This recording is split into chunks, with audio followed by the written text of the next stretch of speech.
Good morning students, हम फिर से आ गए थर्ड नंबर वीडियो लेके। ये है क्लास 9 हिंदी बुक का अनमोल मोती चैप्टर का कबीरदास दोहे का क्वेश्चन आंसर प्रश्नावली। तो आज हम लोग करेंगे प्रश्नावली का नंबर 1। निम्नलिखित प्रश्नों के उत्तर 2 या 3 वाक्यों में दीजिए।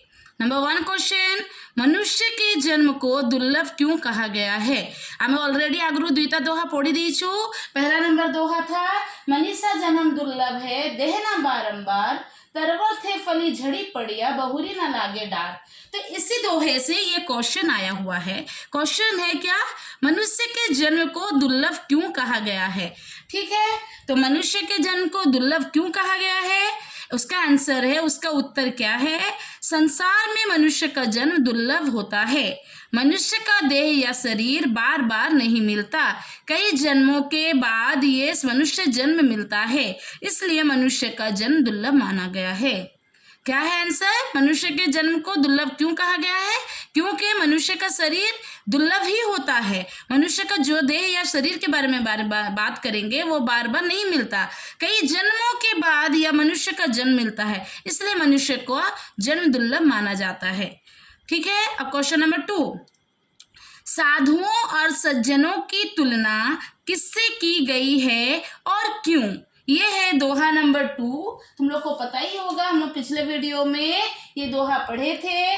दोहा क्या है? सोना सज्जन साधु जन, टूटी जुरे सो बार, दुर्जर कुंभ कुम्हार के, एक धक्का दरार। हम लोग पहले भी पिछले बार ये वीडियो में पुराने वीडियो में हम लोग ये दोहे का व्याख्या कर चुके हैं। कबीर क्या बोलते हैं? कबीरदास जी कहते हैं जो सज्जन या साधु जन होते हैं वो सोने के जैसा होते हैं, जो कि टूटने के बाद भी 100 बार जुड़ सकते हैं, जबकि दुर्जन या बुरे व्यक्ति कुम्हार के कुंभ के जैसा होते हैं, जो थोड़े खिटपिट में ही अलग हो जाते हैं। तो क्वेश्चन क्या है? साधुओं और सज्जनों की तुलना किससे की गई है और क्यों? वही है इसका मतलब, साधुओं और सज्जनों की तुलना सोने से की गई है। सोने मतलब ओडिया से सुना सहित तुलना करा जायछि, क्योंकि सज्जन और साधु जन सोने जैसे होते हैं, जो टूटने के बाद भी 100 बार जुड़ सकते हैं। सहले साधु जनों किंबा सज्जनों को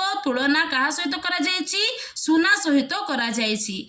सुना सहित काहेकि करा जायछि? सज्जन किंबा साधु जन जी अछंती से सोना भोड़िया ही उठंती, जो कि सुना जेमती बारंबार छिंडी गले मध्य जुड़ी जाए, सेमती साधु जन मध्य, भल लोक मध्य, भल मनीष मध्य टूटने के बाद कौन होती? जुड़ी जाती। सोना 100 बार टूट के जुड़ जाते हैं, तो अच्छे इंसान भी 100 बार जुड़ के टूट जाते हैं, 100 बार जुड़ के जुड़ जाते हैं। सोना जैसे 100 बार टूटने के बाद भी जुड़ जाता है, उसी तरह अच्छे लोग भी 100 बार टूट जाने से भी वो जुड़ जाते हैं, इसलिए तो वो अच्छे कहलाते हैं। अगर अच्छे ना होते, अगर जुड़ते ना, तो क्या वो अच्छे कहलाते? बिल्कुल नहीं। ठीक है, तो साधुओं और सज्जनों की तुलना किससे की गई है? क्यों? साधुओं और सज्जनों की तुलना सोने से की गई है, क्योंकि सज्जन और साधुजन सोने जैसे होते हैं, जो टूटने के बाद भी 100 बार जुड़ सकते हैं। अब करेंगे नंबर 3। ग नंबर क्या है? कुम्हार का कुंभ किसे कहा गया है और क्यों? जैसे हम लोग सोना के बारे में पढ़ लिए, उसी तरह अब जैसे सज्जन व्यक्ति के बारे में पढ़े, अब यहाँ आ गया दुर्जन व्यक्ति के बारे में। जैसे सज्जन व्यक्ति को सोने के साथ तुलना की गई थी, उसी तरह दुर्जन व्यक्ति को कुम्हार के कुंभ के साथ तुलना की गई है। तब क्वेश्चन आता है, कुम्हार के कुंभ किसे कहा गया है? माने दुर्जन व्यक्ति को कहा गया है और क्यों कहा गया है? दुर्जन या बुरे व्यक्ति को कुम्हार का कुंभ कहा गया है।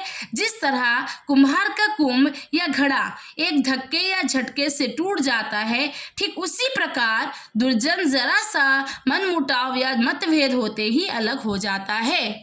ठीक है, अब नेक्स्ट क्वेश्चन आया, ये 1 नंबर क्वेश्चन का प्रश्नावली का निम्नलिखित प्रश्नों के जो उत्तर दीजिए बोल के हम लोग क्वेश्चन पढ़े हैं। ये 1 नंबर का 4 क्वेश्चन थे, क ख ग घ।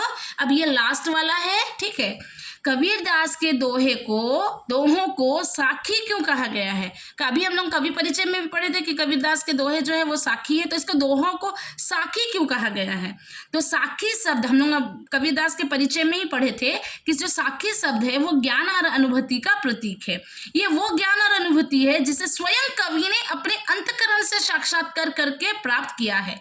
हम पढ़े थे उस दिन 1 नंबर वीडियो में कि कबीरदास क्या है? कबीरदास स्वयं खुद ही अपने अंतःकरण से ये साक्षात्कार किया था और करके ये चीज प्राप्त किए हैं, इसलिए उसका नाम साखी रखे हैं। साखी का प्रतीक है ज्ञान और अनुभूति। कबीरदास की साखियां इसी ज्ञान और अनुभूति की साखी है, अर्थात साक्षात्कार करने वाली और कराने वाली है। ठीक है, क्या लिखा है? साखी शब्द का ज्ञान और अनुभूति का प्रतीक है। ये वो ज्ञान और अनुभूति है जिसे स्वयं कवि ने अपने अंतःकरण से साक्षात्कार करके प्राप्त किया है। कबीरदास की साखियां इसी ज्ञान और अनुभूति की साखी है, अर्थात साक्षात्कार करने और कराने वाली है। ठीक है, तो आज के लिए इतना ही। ये है कबीरदास कवि का दोहा का पहला नंबर एक्सरसाइज का प्रश्न और अभ्यास का पहला नंबर 1 नंबर, जिसमें क ख ग घ था। हम लोग इस वीडियो में उसको पढ़े और उसको लिखे।